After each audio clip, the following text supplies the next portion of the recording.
Now we talk about digestion in vertebrates, अपना main topic. Vertebrate digestion के लिए आप इस फिगर को देख सकते हैं, वैसे आप बहुत बार देख चुके हैं। This is the figure which is seen by you many times.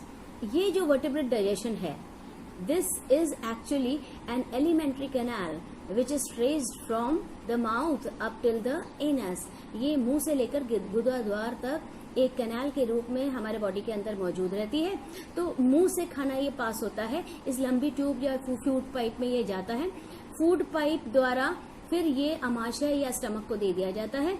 Stomach आगे खुलता है स्मॉल इंटेस्टाइन्स में, स्मॉल इंटेस्टाइन्स लार्ज इंटेस्टाइन्स में खुलती है, एंड फाइनली लार्ज इंटेस्टाइन्स के द्वारा रेक्टम और सीकम के द्वारा वो अपचित भोज्य मटेरियल जो अभी तक ट्रीटमेंट होकर के अब बॉडी के लिए बेकार है, बाहर निकाल दिया जाता है। ये हमारा डाइजेस्टिव ट्रैक है। इस डाइजेस्टिव ट्रैक में हम दो प्रकार के, जब हम डाइजेशन की बात करते हैं तो we talk about two forms of the track, एक एलिमेंट्री कैनाल और एक एसेसरी ग्लैंड्स। एलिमेंट्री कैनाल वो होती है जो स्टार्ट होती है हमारे मुंह से या मुख द्वार से स्टार्ट होती है, देन from the mouth या buccal cavity या buccopharyngeal cavity it passes to the esophagus, esophagus से passes to the stomach, stomach से it passes to the intestines, intestine से rectum and finally anus, anal aperture से बाहर की तरफ। उधर दूसरी तरह का जो अपना वो है डाइजेस्टिव फील्ड है, that is in the form of glands, that is secretion, जो टाइम टू टाइम इस पूरे डाइजेस्टिव ट्रैक में दिए जाते हैं। ये सारे सिक्रीशन एसेसरी इम्पोर्टेंट होते हैं, एसेसरी होते हैं या इम्पोर्टेंट होते हैं। That is secretion in the form of जो हमारे मुंह के अंदर सलाइवा होता है, वो भी सलाइवरी ग्लैंड द्वारा दिया जाता है। देन लिवर, देन पैनक्रियास, ये सारे, और टाइम टू टाइम जो एंजाइमेटिक जूसेस हैं जो हमारा बॉडी सिक्रेट करता है, वो सारा मिलकर के ये वाला फील्ड पर आता है। तो इस तरफ फील्ड अपन ने कहा ये एक फिजिकल फील्ड है जो एलिमेंट्री कैनाल के अलग अलग पार्ट्स बनाते हैं, और यहाँ पे एक बायोकेमिकल फील्ड है जहाँ पे अलग अलग तरह के सिक्रेशंस डिस्चार्ज किए जाते हैं in the form of mucus और in the form of enzymes और in any other liquid form, जो हमारे फूड पार्टिकल्स के ऊपर काम करता है और उनको तोड़ करके उनको सिंपलेस्ट वे में बदल देता है। So this was how the digestive system works. So this was the start of digestive system. अब अपन बात करते हैं proper digestion which starts in the buccal cavity. ये buccal cavity हमारे अंदर होती है, जो हमारे होठ के अंदर से स्टार्ट होती है। We have our teeth. Teeth animals के अंदर, हम लोगों के अंदर 2, 1, 2, 3 का एक तरफ का फॉर्मूला है। 2 incisors, 1 canine, 2 premolars and 3 molars. ये एक हाफ का है। इसी तरह दूसरा हाफ का, ऊपर का, नीचे का, फिर इस साइड का, उस साइड का, टोटल मिलके 32 टीथ हमारे अंदर पाए जाते हैं। दांतों का एक ही काम होता है कि ये मैस्टिकेशन करते हैं या फूड पार्टिकल को छोटे छोटे भागों में तोड़ देते हैं, और इस प्रकार हमारे दांत इस सॉलिड फूड पार्टिकल को तोड़ने का काम करते हैं। Now when the food enters the mouth, जब फूड माउथ के अंदर चला जाता है तो माउथ के अंदर apart from teeth, it is also acted upon by salivary juice. Saliva या लार जिसको हम कहते हैं, ये बहुत इंपॉर्टेंट होता है हमारे खाने को लसलसा बनाने के लिए और उसको तोड़ने के लिए। कोई भी चीज सॉलिड होती है वो इजीली हम निगल नहीं सकते, सॉलो नहीं कर सकते, उसके लिए उसको लिक्विड होना बहुत ज्यादा जरूरी है। ये इसको लिक्विड पार्ट सलाइवा प्रदान करता है। So this saliva which is found in us is actually liberated from the salivary gland. Salivary gland से ये निकाला जाता है। सलाइवरी ग्लैंड्स 4 प्रकार की होती हैं। There are 4 types of salivary glands. पहली सलाइवरी ग्लैंड, इसको हम कहते हैं इंफ्रा ऑर्बिटल।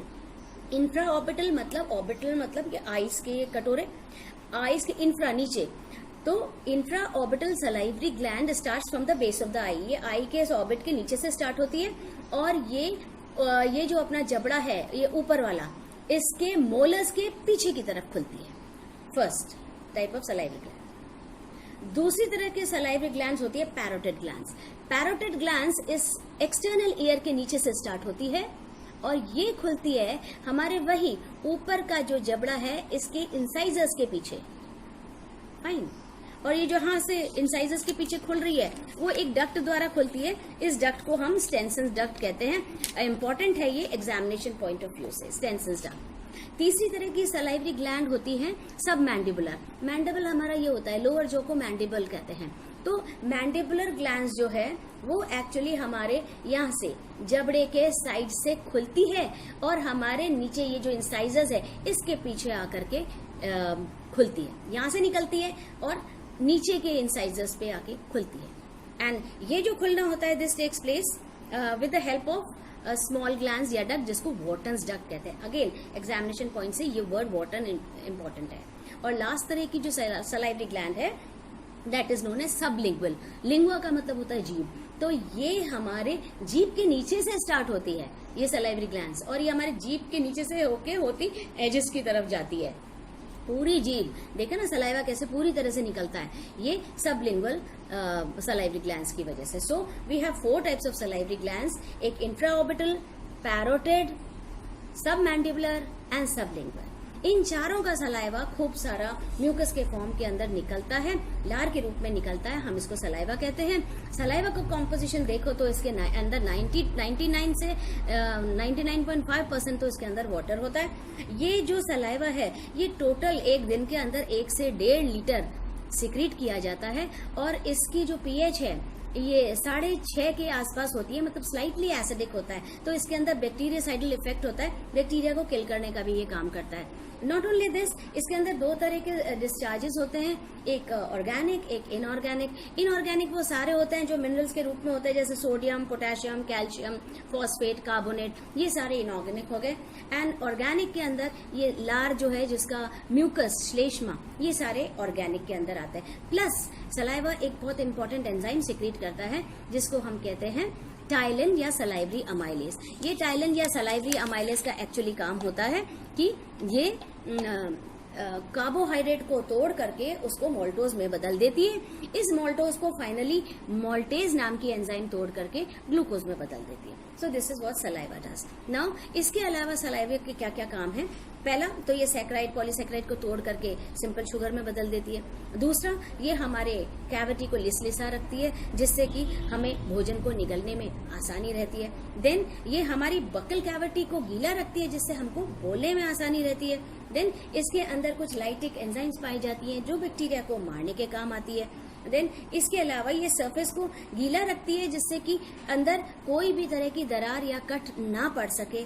फिर एक बहुत इंपॉर्टेंट काम कि ये थर्मल रेगुलेशन में काम आती है, टेम्परेचर को रेगुलेट करती है। कई जानवर होते हैं जैसे आपने देखा है कुत्ते, उनके अंदर जब टेम्परेचर बहुत बढ़ जाती है तो वो हाँफ करके अपना लार बाहर निकालते हैं। This is how they try to minimise the temperature effect अपने बॉडी का। इसके अलावा ये वाटर बैलेंस भी करती है कि अगर पानी हमारे बॉडी के अंदर कम हो जाता है तो पसीना कम निकलता है, तो हमारे बॉडी का वाटर बैलेंस रहता है। सो ये सारे काम है जो सलाइवा करता है।